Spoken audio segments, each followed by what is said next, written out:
Guru Kripa Kevalam. Namaste, namaste everyone. Very warm welcome to Satsang today. Sadguru Shri Muji Baba ki Jai.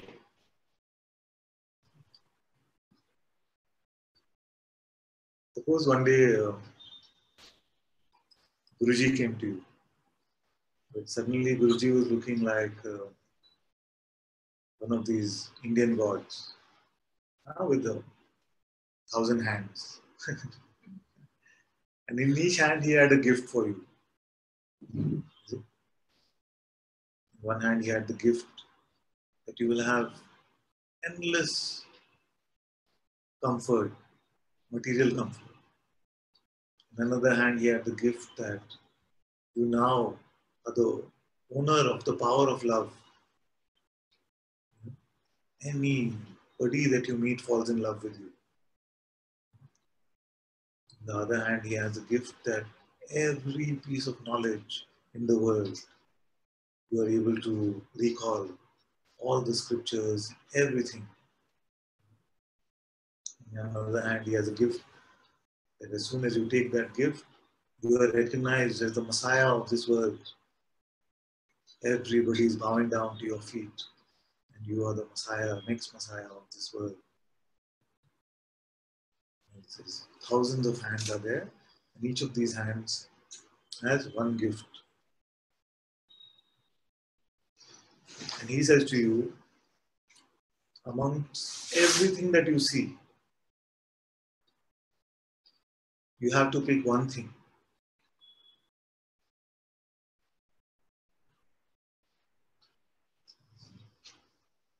Everything that you see,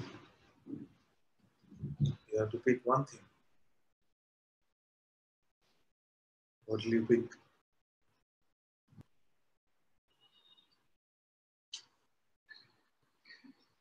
You can type, or you can just bring the answer up for your own seeing. You don't have to necessarily tell everyone if you don't want to.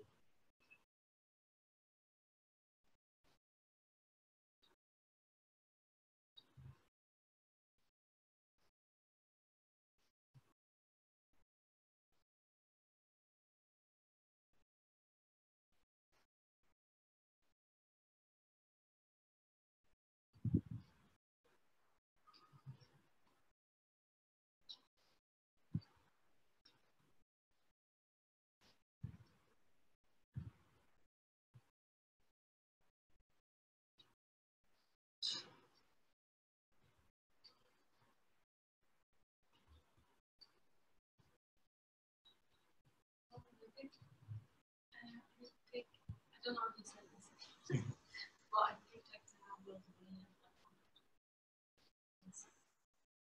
But I don't know if he says like if you pick that then you don't have the truth to say that. No. No, he doesn't do that. So But you can only pick one thing.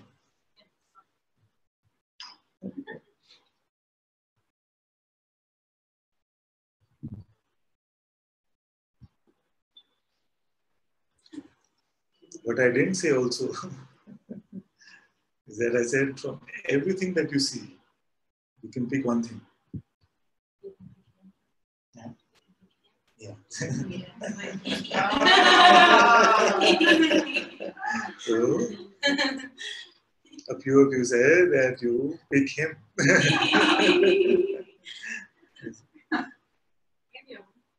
Yeah. It's worth contemplating.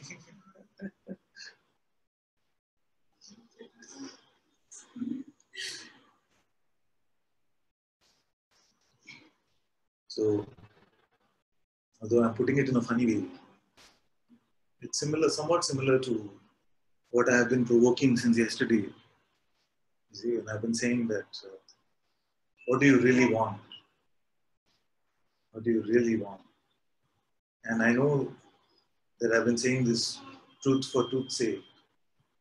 I'm saying it because we speak often about, when we speak of the 3D ego, we speak often about duality and doership. We rarely speak so much about desire. And what I notice sometimes is that even in satsang, sometimes we have these notions about why we are in satsang. Oh, I like to come to satsang with Ananta because he's very nice. He's very nice. So, do you want the niceness, or do you want that which is being pointed to or pointed at? I come to satsang because the sangha is very nice and they take care of everyone very nicely. These kind of things. Sometimes we create a new belief system around our spirituality itself.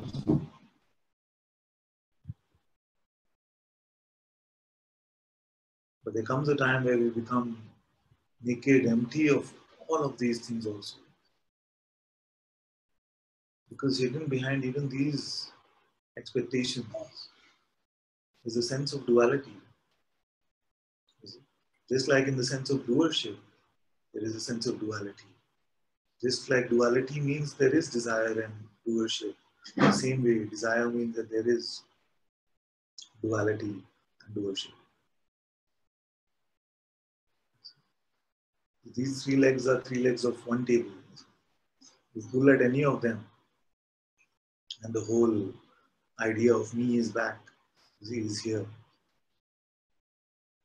So since yesterday, somebody was saying that you're provoking us a bit. So I said, yes, that is the feeling since yesterday, to come in and shake this up a bit. Really shine your own light into what is here. And I was joking with some of them earlier saying, now suppose you came tomorrow to satsang and this one's expression was completely different. Didn't sound like one bit of caring is there. Just very rude and very rough. And yet, you could get a sense that something is pointing to the unchanging truth here. But all the so-called nice characteristics of this expression are no longer there. So you quickly then start logging on to Facebook and checking who else is there right now sharing satsang.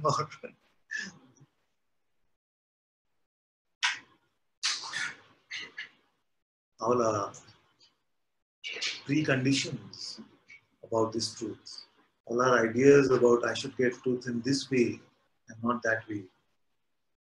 See, is what I'm provoking that you shine your light on a bit. So the conditions for truth and your expectations from it. Suppose none of them are met.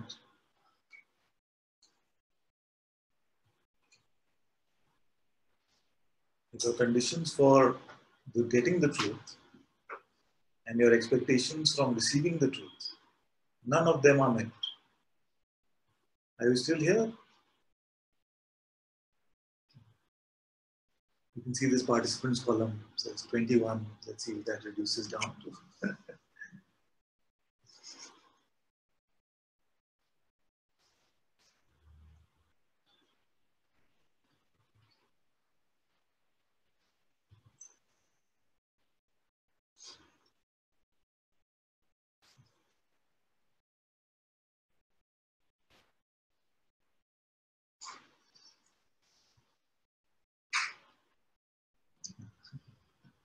Sorry, I missed the question.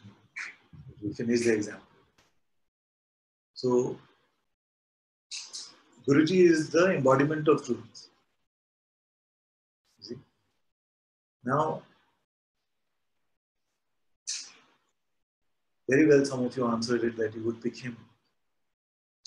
Now, suppose that after you picked him, you hugged him, then all these gifts actually became like fire. They start burning everything, everything. Do you still keep hugging this truth?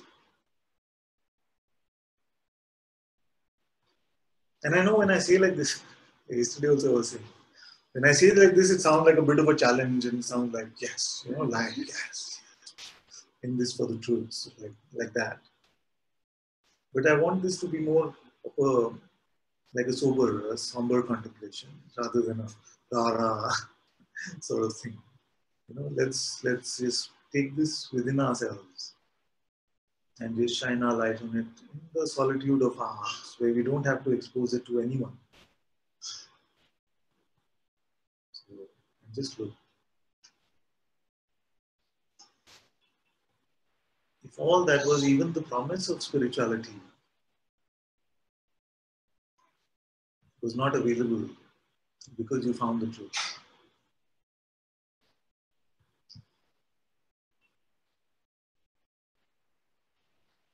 if there was no benefit to you, no reward, no benefit, nothing special,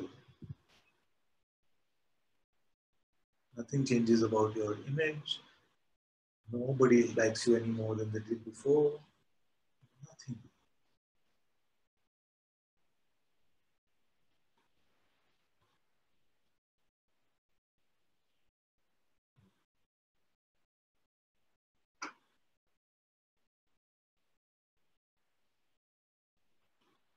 Because as we are coming to our notionless existence, along the way, we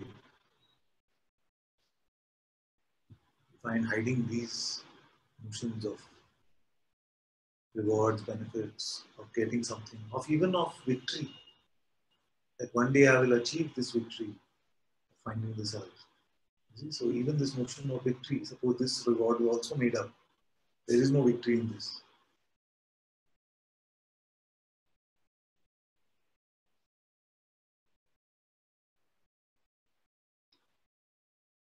Is the truth worth it for itself? For itself. Is yourself worth it for itself?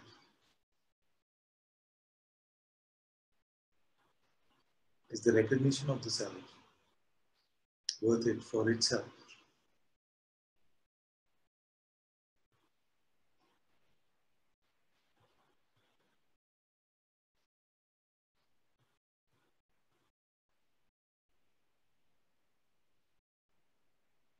Suppose that in the finding of this, you become completely invisible. Nobody else recognizes that you found something.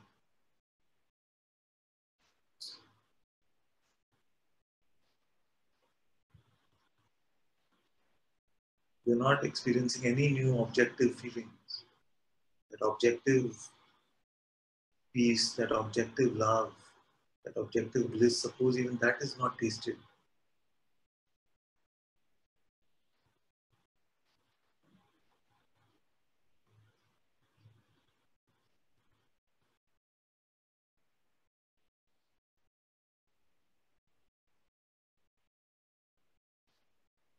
Just the self as the self, empty of any qualitative benefit,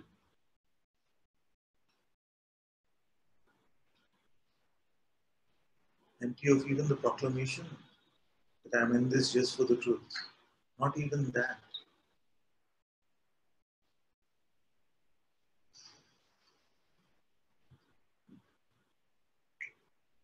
No notion about anything at all.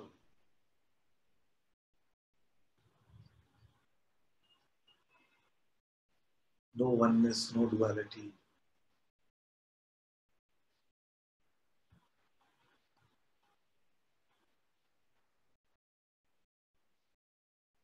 No dissolving, no merging, no distinction, no getting, no losing.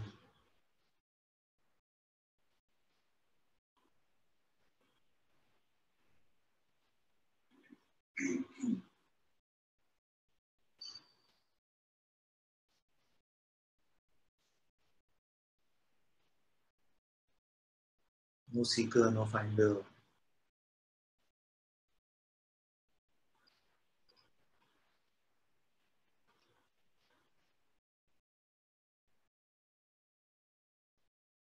Nothing sacred nor impure.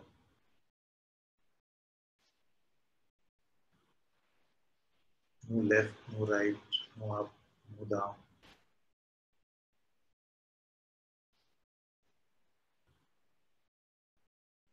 No peace, no love, no joy, no guilt, no unworthiness, no regrets, no grievances.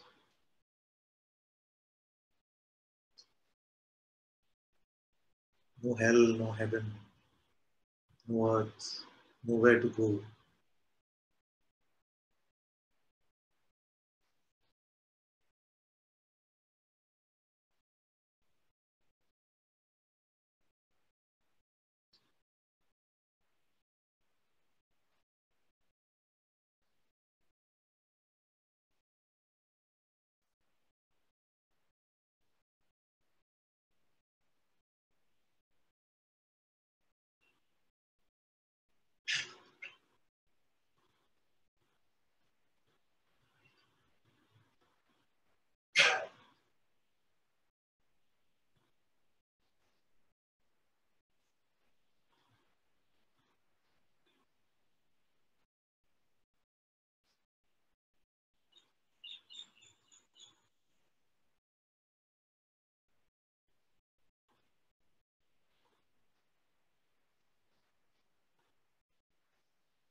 Just that which has no opposites. This truth is not that truth which has the opposite, which is a lie.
Empty of the concepts of desire or aversion.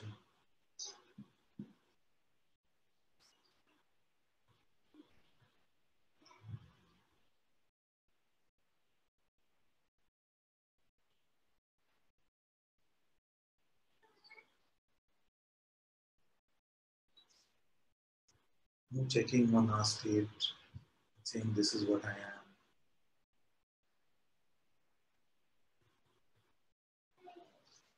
No proclamations about the non-existent one.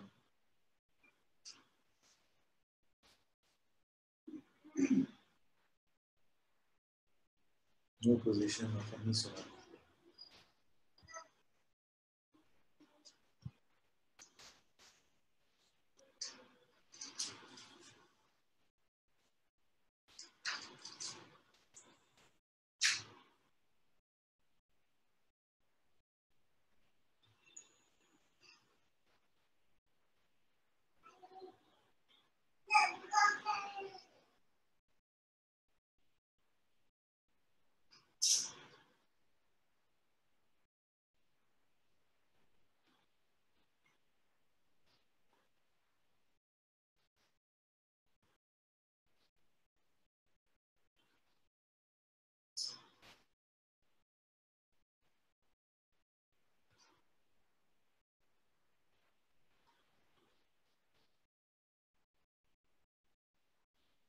Everything that is going to die, everything that is going to die, consider it dead. Now what is left?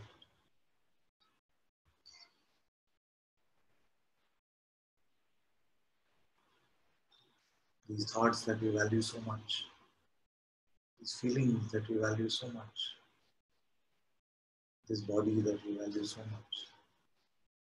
Where is all of this going?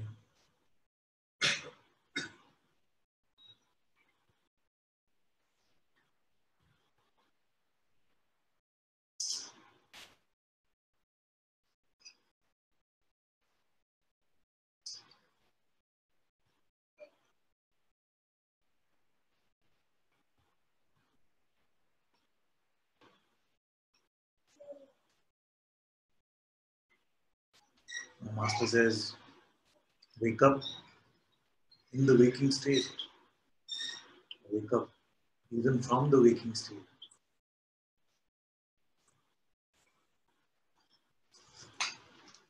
Find that which is the unchanging self. No state touches it.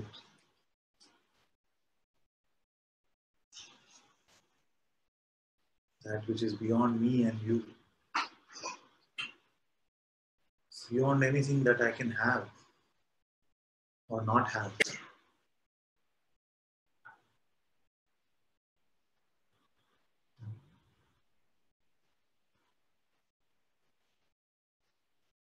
That which is not an object of your desire or aversion.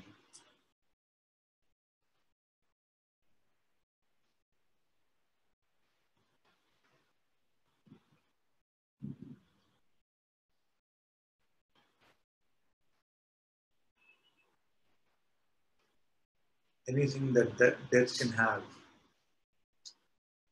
let death have it now. Not in a physical action, but in your inner attitude.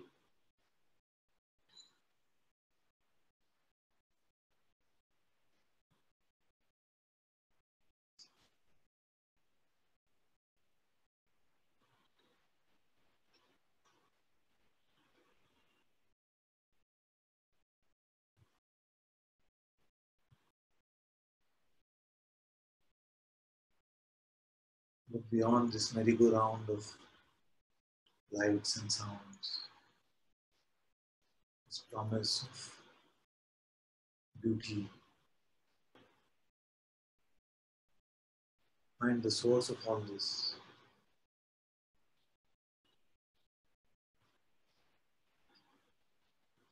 Look beyond the hands that bear the gifts. The one that is the source of all of this. The light in which all of this appears and disappears.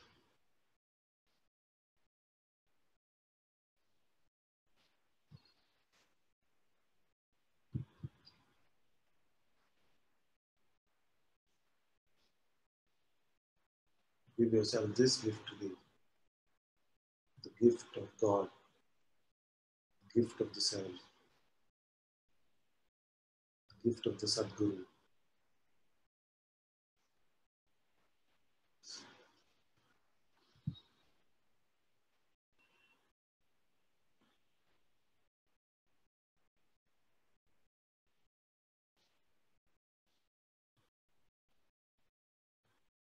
And if this is what you truly want in your heart, recognize that everything is this gift.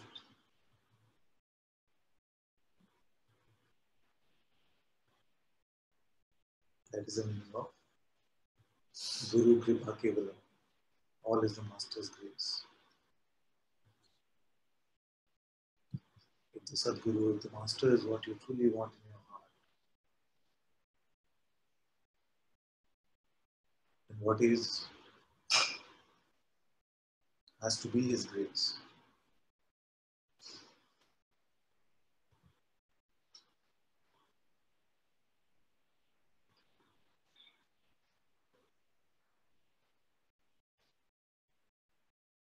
There is no scope here for your selfishness. That the entire spiritual journey is the journey of the dissolution of our selfishness. We call it egoishness, selfishness. There's no scope here for the me.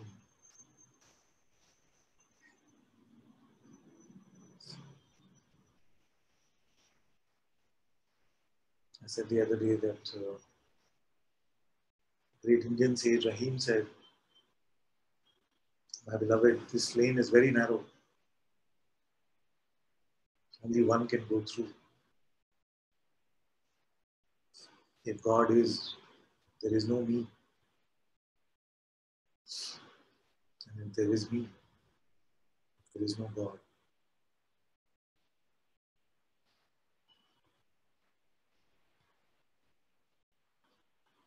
So even behind Advaita concepts, we cannot hide. You cannot say, oh, but the me is also just an expression of God itself. So, it's okay, it's like this weakness we can throw away.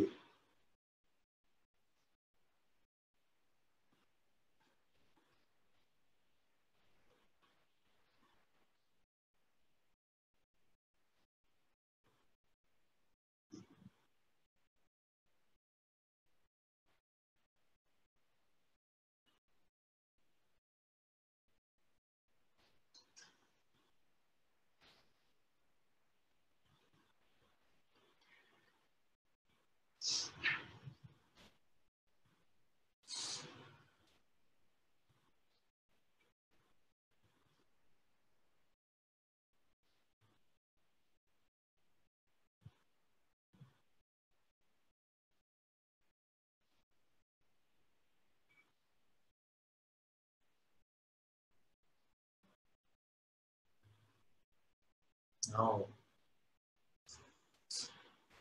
you are empty. Now you are free.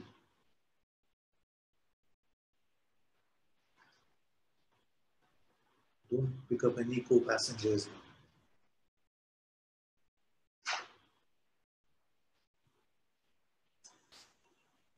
No ideas are required now.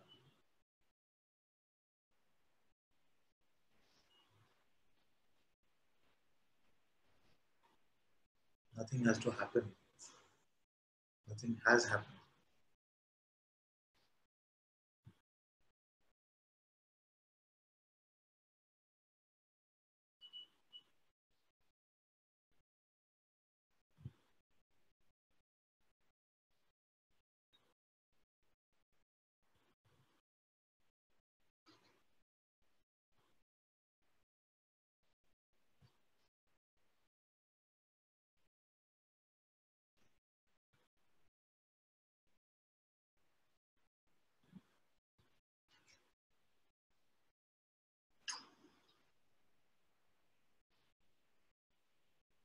Forget about it.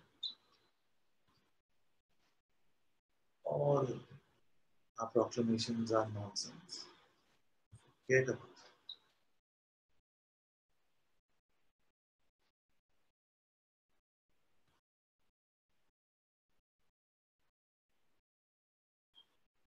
How long will we let this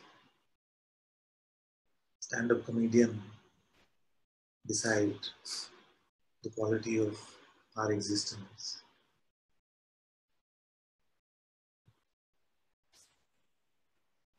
Will we take this comedy seriously?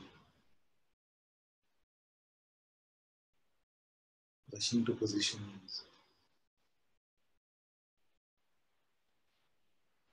making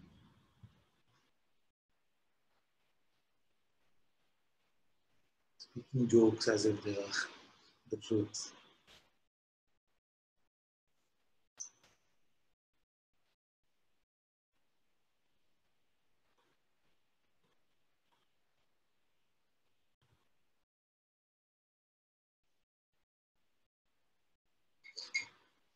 Guruji, can you tell me about the relationship between witness and that which is witnessed? The changeless and the changing. Are they two? Or are these distinctions just concept to help the seeker? I feel like a beautiful metaphor to explain this is the hand one. So, what do you see?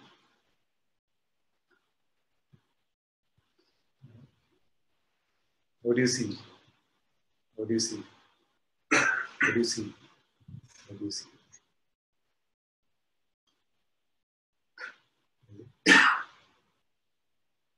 Still see just the hand. Sometimes it feels like you see the finger. And sometimes it feels like, oh, this is just hand. It's just the hand. And yet, when the qualitative appearance appears as if this is a finger, there's just a term that we use to describe one particular appearance. In the same way, all is actually only one. That's why I keep pointing you back to your motionless existence where there is no separation, even between that which is the primal witnessing and that which is your very existence and the aspects of this existence which we call appearances. Just qualitatively, these distinctions seem to be made. In reality, there are none.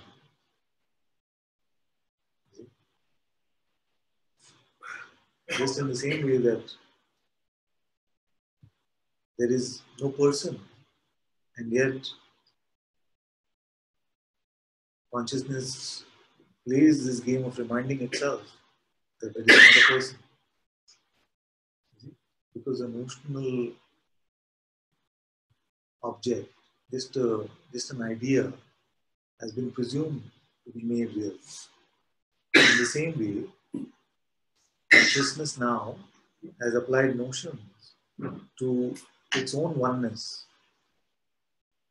and said this is this and that is that. Ultimately, we forget even of the notions of awareness and consciousness, the notion of the aspects of the yin and the yang, the Shiva and the Parvati. Then it doesn't matter whether we say all is Parvati or all is Shiva, because these are just terms we use for the oneself, the unchanging reality. So this terminology is just for that appearance of that which is qualitatively changing. If you were to use Shankara's example, we would say that the snake is just an appearance. All there is just a rope. But all our terminology is about, oh, these are the eyes of the snake, and this is the tail of the snake. You see? Actually, there is just the rope. So, because we have used concepts to create distinctions, then we also use concepts to remove them. Like Bhagavan Sri Ramana Maharishi said, even the concepts of Satsang are thorns. But these are the thorns which we use to remove other thorns and ultimately even to throw these away. Another beautiful example he used to share is that the inquiry, who am I? Or the pointings in Satsang are like the stick which we set on fire first and then use that to light the funeral pyre.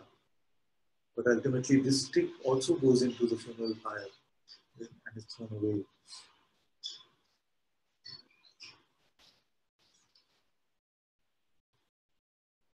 So, yes, we are also using concepts in Satsang, but these concepts are atomic concepts.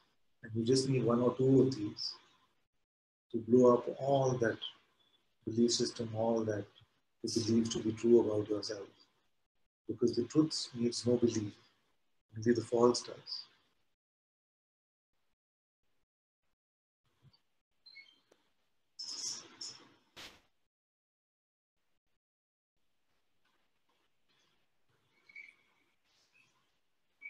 Is belief given to the feelings and suffering from them also the play of God?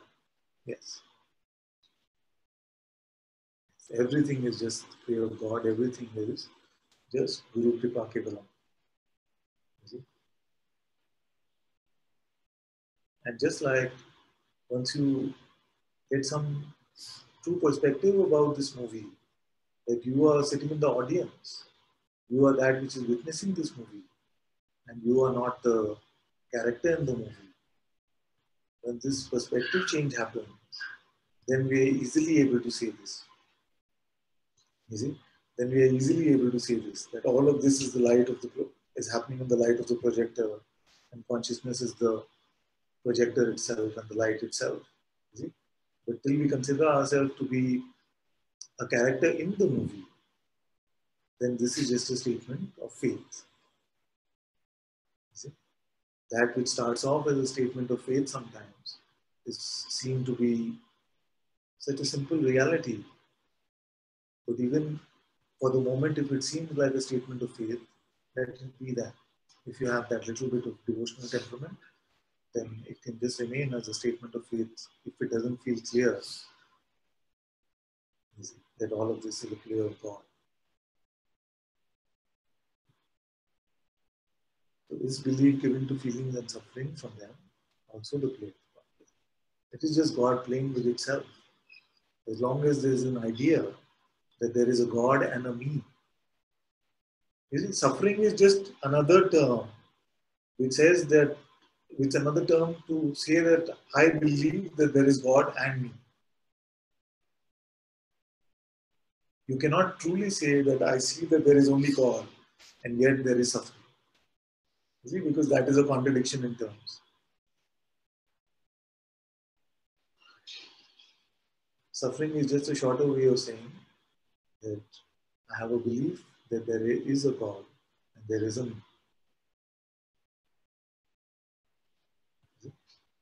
But the beautiful thing about this is even when the belief is there that I'm suffering, and we start to see that this also is God, then God swallows up this concept of me itself. So even if it feels like, oh, there is suffering, and even this is taken as the as the kripa of the Guru, the grace of the Master, then you'll find that very quickly you will not be able to say that there is suffering. You might still be able to say that there is pain, physical pain, but you will not be able to say that I am suffering from it, because the sufferer itself is just the idea of me. You come to your true perspective, which is to see that God is the one doer and one experiencer of all things.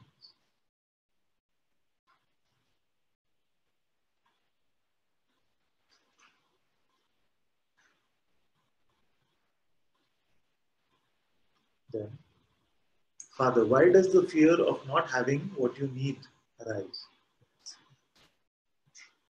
See, now, if our perspective is that we are an object in this world, if our perspective starts with this sense that I am an object in this world, then something deeply does not agree with this. You see? Because you are actually all there is. But if you pick up the pretense that you are just an object in this world, then something deeper will want more. So the mind's version of this wanting more is this version of desire. If I had this, then I am greater. If I had this money, then I'm greater. If I had this relationship, then it completes me. If I had this, then I'm like this. If I have freedom, then I'll become a sage. You see, all these ideas. But all coming from the notion that I am an object in this world. Then in satsang, what is happening is that you are truly seeing what you are. And you're seeing that you are, in actuality, all there is. Both that is arising as what is, and that which witnesses this arising as what is. Both is this big isness, the self. So all that is manifest, and that which witnesses this manifest is, and that is you. See? Now, from this perspective, when it becomes your true insight and not just a concept, then it is impossible, impossible to say with integrity that I need something, because you are already all there is.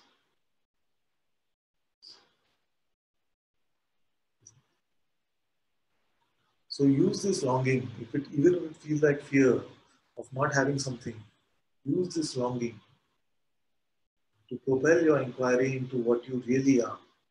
Because first, before you can decide what you need, you must know who you are. You see, it's like you go into the supermarket and you're conflicted between buying dog food or cat food. You see, so first you have to figure out, is there a cat as a pet or a dog? Before you can decide what to feed it. You see, In the same way, before we can make a conclusion even about what I need, I must come to this seeing about what I truly am. You see? And as you see what you truly are, you see that you are in fact the source of all things. You cannot have a need. That is what satsang is for. And first time I see you in satsang today, so welcome. And don't get intimidated if something is seeming too much or too abstract. It will start to seem very simple.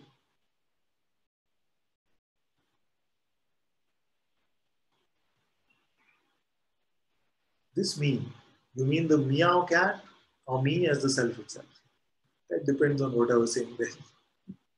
This I or me is like Guruji says, the chameleon. Can be used as label for something limited and can be used for the absolute itself. Yes. But if it's causing trouble, then it's a meow. If it is limited, then it is limited. Aaron says, but that creates a problem, Guruji. If I have this notional division, I could say I am the observer of physical pain when there is pain. Now I have to say I am the pain.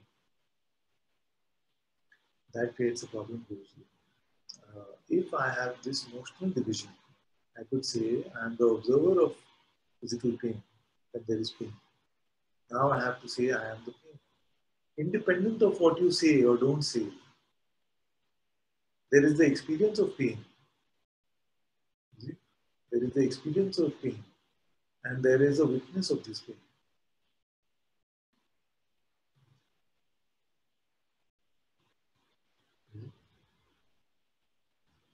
So the experience and that which witnesses it in reality are not two.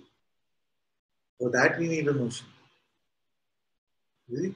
These notional boundaries have just been created so that we can look at the seemingly different qualitative taste of the one self and be able to communicate about them with some clarity.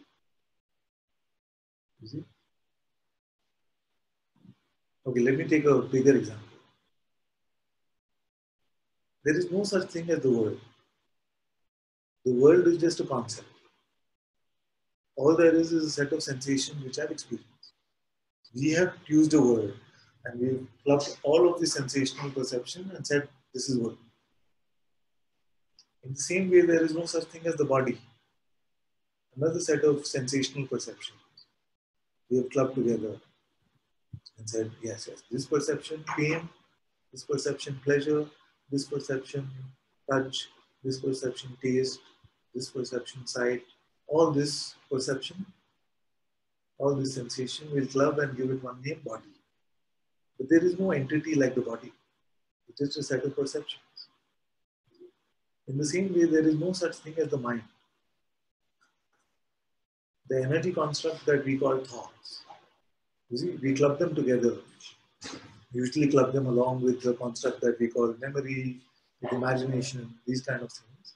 We club them together and call it mind. So when we're trying to get rid of the mind, don't feel like there's an actual entity for the mind that we have to now remove or something like that. There is nobody like that. There is no entity like that. There is no mind. There is no body. There is no world. There is no, ultimately there is no observer and sensations either. This is also a notion that we have used for this one. It's actually just oneness. But because to communicate, we make this qualitative distinction between that which is sensational and appearing and disappearing, and that which remains the unchanging witness of that. Without any notion, there is no difference, there is no separation.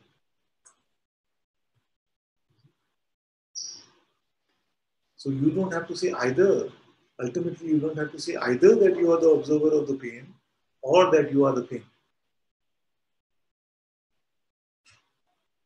You don't have to have any conclusion at all. What is just is. Even pain is just emotion, just like pleasure is. You see, if you are deconstructing, let's deconstruct everything then.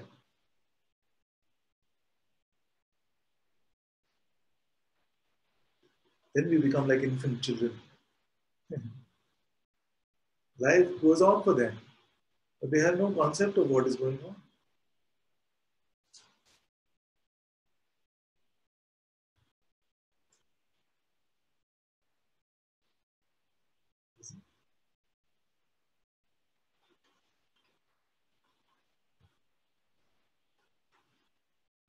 So the sage is never using an ocean because he values them.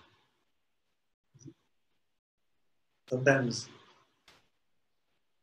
I shoot something down. Why? Because I see that you are uh, playing as if you are in service to that notion. You start valuing it so much in your life. You see? You see? Don't build idols to any notion, even though it might sound like this notion is the final one. Don't worship any concept.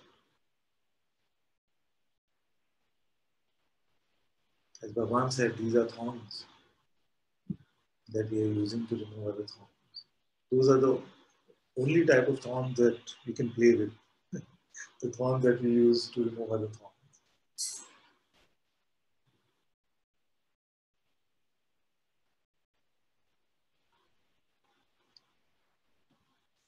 Pain is just a sensation, and sensation is just knowing, yes.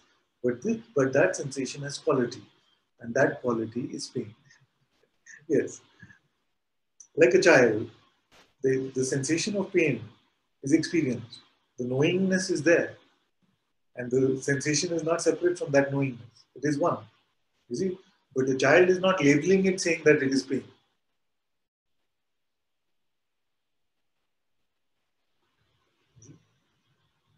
That's the only thing I'm saying. The label brings no value to you. The experience of what is just is, and it is contained in the what is.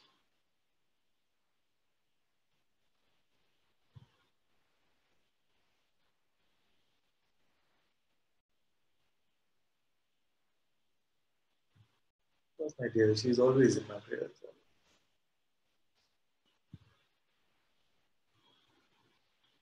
Sometimes when I'm rough on you is also because of her. I want you to take better care of her.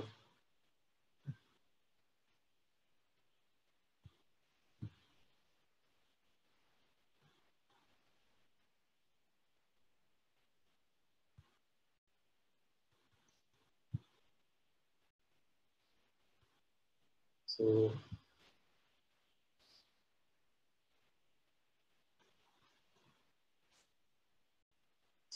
we've shaken up all our notions of duality, desire, doership over the years and weeks and months in satsang.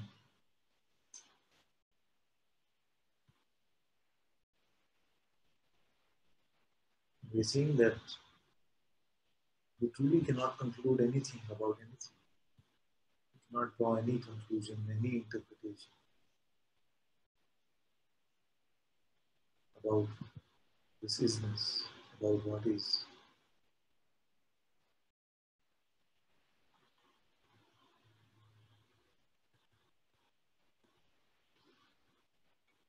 And as we become unreliant on any of these concepts, we become innocent like children. This childlike innocence is very beautiful. Because to have grown up and then to become a child again is the most beautiful thing in the world. Children, of course, by themselves are very beautiful. But once you grow up, you so-called have this sense of losing of this innocence and then finding it again. That's the most beautiful. And it is about these grown-up children that Jesus said that only the babes will enter the kingdom of heaven. These babies, grown-up babies.